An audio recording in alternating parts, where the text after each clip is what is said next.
Bharatiya Janata party के डुमरिया से प्रत्याशी हमारे साथ है, सीधा उनसे बातचीत करते हैं। सर, प्रदेश में 80 सीटों का दावा जो है, किस तरह देख रहे हैं सर आप? डुमरियागंज से तो आप देख रहे हैं कि कितनी अच्छा मतदान है। लोगों में उत्साह है, लोगों में उत्साह है चुनने के लिए, एक अच्छे भविष्य के लिए, एक अच्छे योग्य सांसद के लिए, एक सिद्धार्थनगर की चिंता करने वालों के लिए। आज जो दोनों उम्मीदवार आए हैं तो अब उनको 65 साल की उम्र में लड़ने आए हैं यहाँ पे समाजवादी पार्टी से गोरखपुर से, तो उनको 65 वर्षों तक चिंता नहीं थी। और यहाँ मैं लगातार 2004 में चुनाव लड़ा, मैं हार गया, लेकिन मैं उस दिन से भी रात दिन हारने के बावजूद भी जनता में रहा। फिर 2009 में इसी जनता ने मुझे जिताया और फिर मैंने पीछे मुड़ के नहीं देखा। और ज़िंदगी जब तक है, मेरे लिए जीत हार कोई मायने नहीं है। मेरे लिए सिद्धार्थनगर की जनता महान है, मेरे लिए जनता जनार्दन है, भगवान है, तो मैं उसकी सेवा करता हूँ। और जैसे एक पवित्र सेवा करनी चाहिए, मैं उस तरीके से करता हूँ। आप अपने प्रेस के लोगों से पूछिए कि मेरी कितनी उपलब्धता है। मतलब हर दिन कोई न कोई 1-2 कार्यक्रमों में मेरे साथ प्रेस तो एक 4th स्टेट है।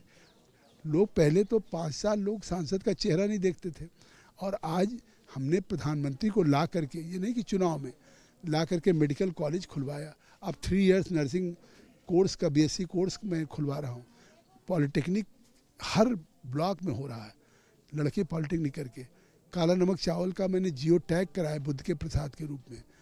आज पासपोर्ट ऑफिस हो, केंद्रीय विद्यालय हो, हाईवेज हो, ब्रॉडगेज हो, डेमो ट्रेन हो, तो लोगों को एहसास हो रहा कि जगदम्बिका पाल ने सिद्धार्थनगर के लिए किया है। आज तो मुझे लगता है कि ये तो इनकी कोई रिपोर्ट कार्ड ही नहीं है। जो गोरखपुर से दोनों उम्मीदवार आए हैं, सपा के बसपा के, तो एक तो यहाँ तो औपचारिकता है। इस बार की यहाँ रिकॉर्ड मतों से मैं जीतूंगा, इसलिए कि लोगों को लगता है कि अकेले पाल हमारे उम्मीदवार हैं, और किसी भी बहुसंख्यक की बात है, अल्पसंख्यक मुझे वोट दे रहा है। 400 पार के लिए कह रहा है विपक्ष की 143 सीट आ रही है, 400 पार है, 400 हमारी पार। लाल के हसीन सपने देख रहे हैं। आपने देखा 14 का चुनाव यूपी का, 17 का चुनाव फिर असेंबली का, फिर 19 का लोकसभा का, फिर 22 का। 4 चुनाव में कांग्रेस साफ हो गई, राहुल गांधी हार गए।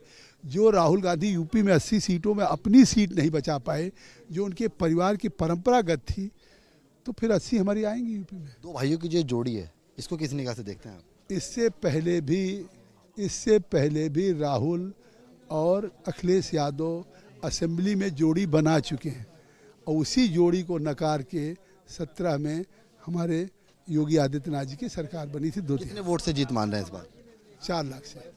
इस जिले के लोगों का संकल्प है कि इस बार सिद्धार्थनगर में भाजपा की जीत 4 लाख से होगी, जैसे देश में 400 सीटें आएंगी। बिल्कुल, देखिए 2014 हो या 2019 हो, लगातार यहाँ से वो सांसद है और जनता ने उनको सांसद चुना है। और इस बार फिर वो एक बार दावा ठोक रहे हैं कि इस बार लाख और 1.25 लाख से मेरी जीत का दावा नहीं है, बल्कि 4 लाख से जीत का दावा तय है। देखना होगा डुमरियागंज लोकसभा सीट से किसके हाथ ताज लगता है और कौन दिल्ली की कुर्सी पर बैठता हुआ आपको नजर आने वाला है। जर्नलिस्ट सैफुल हसन के साथ सैयद उबा सली, न्यूज़ नेशन, डुमरियागंज।